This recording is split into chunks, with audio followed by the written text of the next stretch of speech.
রে বেলাল, এটা কেমন জুলুম! কতদিন হলো তোমার কণ্ঠের আজান শুনি না। বেলাল রে, তোর কি মন চায় না আমি নবীর জিয়ারতে আসতে?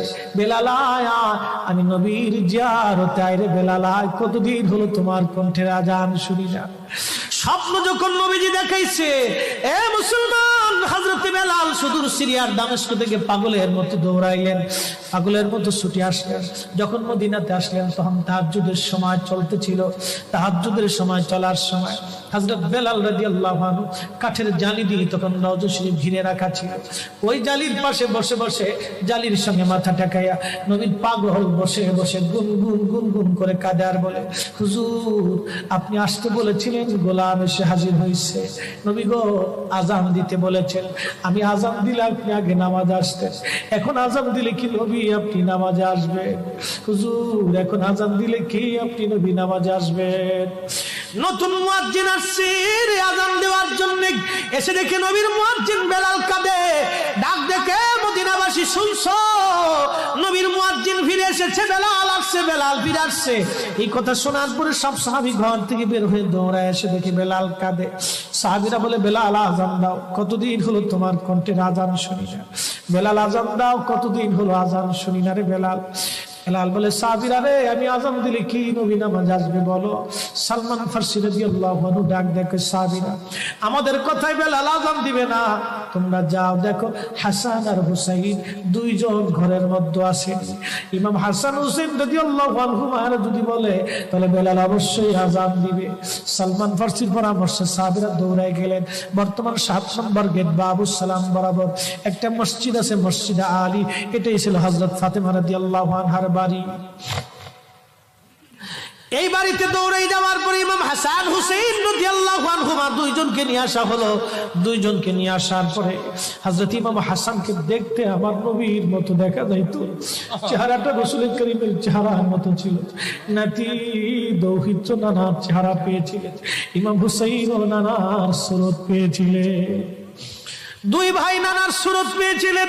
হযরত বেলাল রওজা শরীফ থেকে উঠে হযরতে হাসানের বুকের মধ্যে মাথা ঠেকায় কাঁদতেছে, ইমাম হুসাইনের বুকের মধ্যে মাথা ঠেকায় কাঁদে।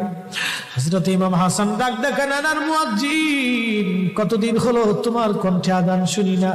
যেই কণ্ঠ দিয়ে নানার আজান শুনাইতা, যাও গো ওই কণ্ঠ দিয়ে আমাদেরকেও আজান শোনাইয়া যাও।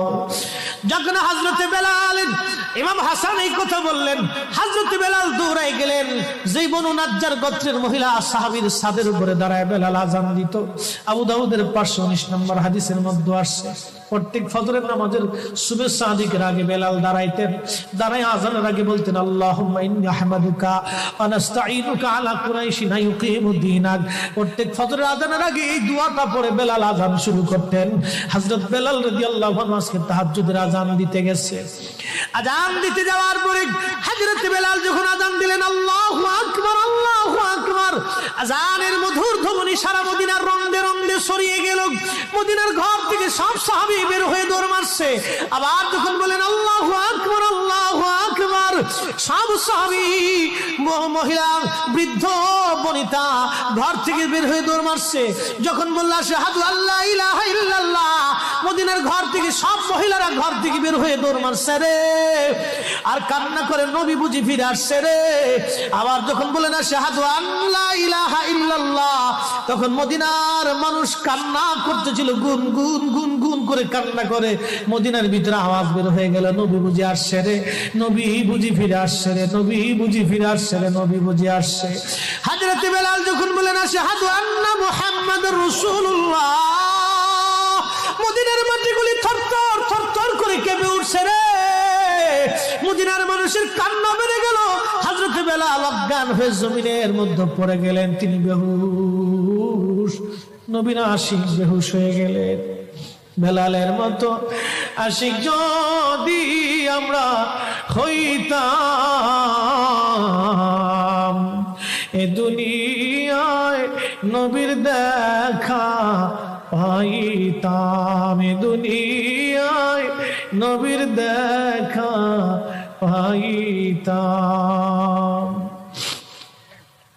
যখন হুশ ফিরে আসছে, রওজা শরীফের পাশে বসে বসে বেলাল কাদের বলে, হুজুর হুজুর আজান দিতে বলেছিলেন, আজান দিয়েছি হুজুর, আমি আজান দিলে আগে নামাজে আসতেন, আজকে আজান দিলাম আপনি হুজুর আসেন নাই। যে আজান দিলে নবী আসবে না, আমি বেলালে আজান আর কোনোদিন দিব না। হযরতে বেলাল কিছুদিন পরে কলিজা ফেটে নবীর বিরহ বেদনা সহ্য করতে না পেরে তিনি চলে গিয়েছিলেন পরপারে কলিজা